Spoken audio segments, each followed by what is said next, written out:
All right, welcome to the first in a series of episodes just trying to think about what engineering is and its related topics. I want to start off with this acronym here called STEM, stands for Science, Technology, Engineering, and Math.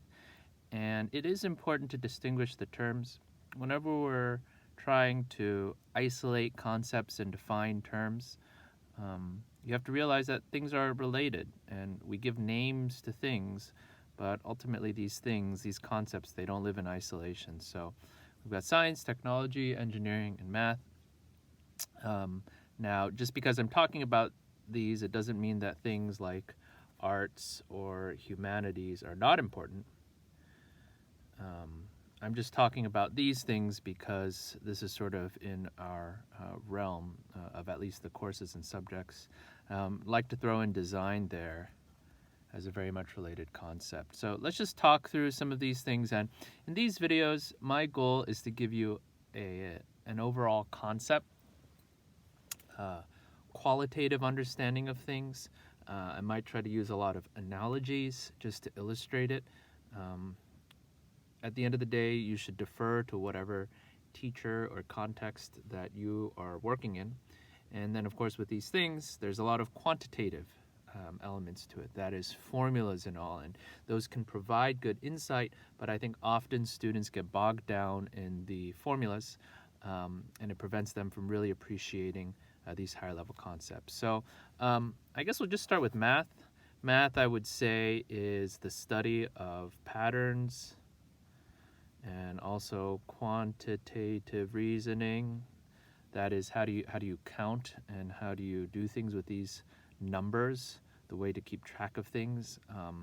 Okay, we'll just leave it at that. Science, we often think of the scientific method, and of course there's a lot of specific types of sciences, but I think most generally we talk about observing, or maybe investigating the natural world.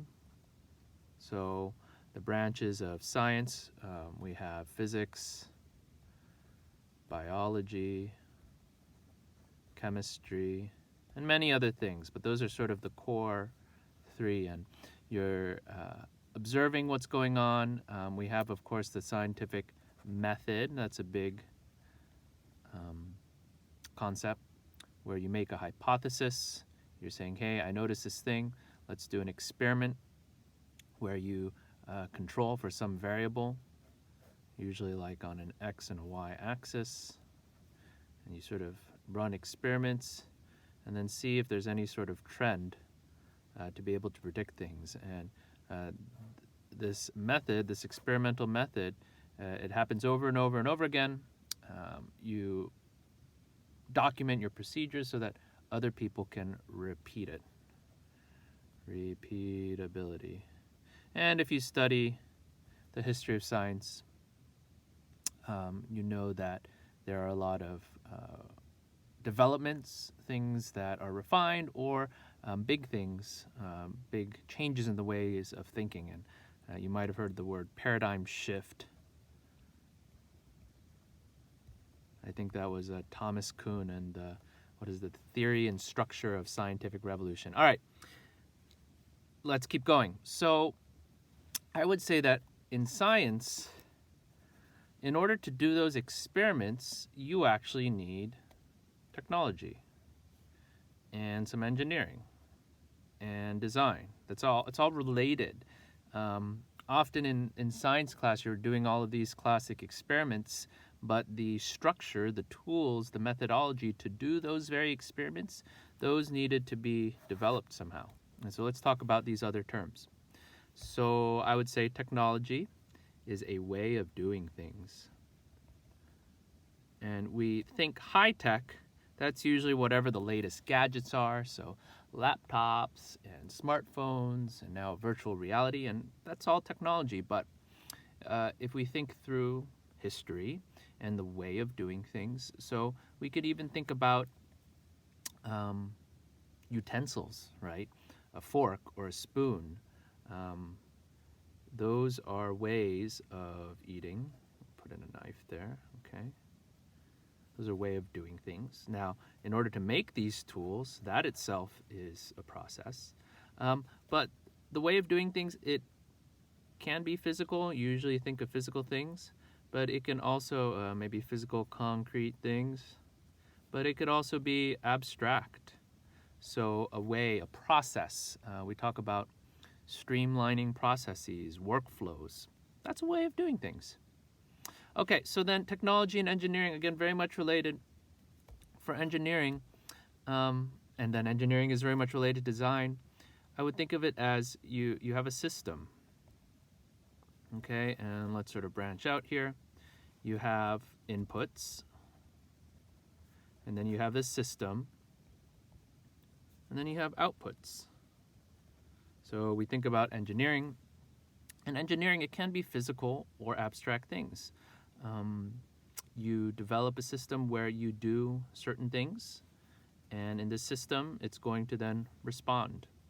And you're engineering, let's say, buildings or structures. You're engineering a city and its infrastructure, whether it's electrical, water, sewage. You have really complex things. And then you have sort of standalone machines. We often think of simple machines. And we will have a later episode on this, simple machines. You are putting in some effort, all right, into this machine, this black box. And we're trying to understand this black box. And then with this effort, you get some sort of, I guess, useful work out of it. Okay, and then the last thing, design. Now, design is a very loaded word. People might think more of art and aesthetics, and that has its connotations. But in the engineering realm, I like to think of design as you have an existing state, and you have your preferred state, or maybe ideal,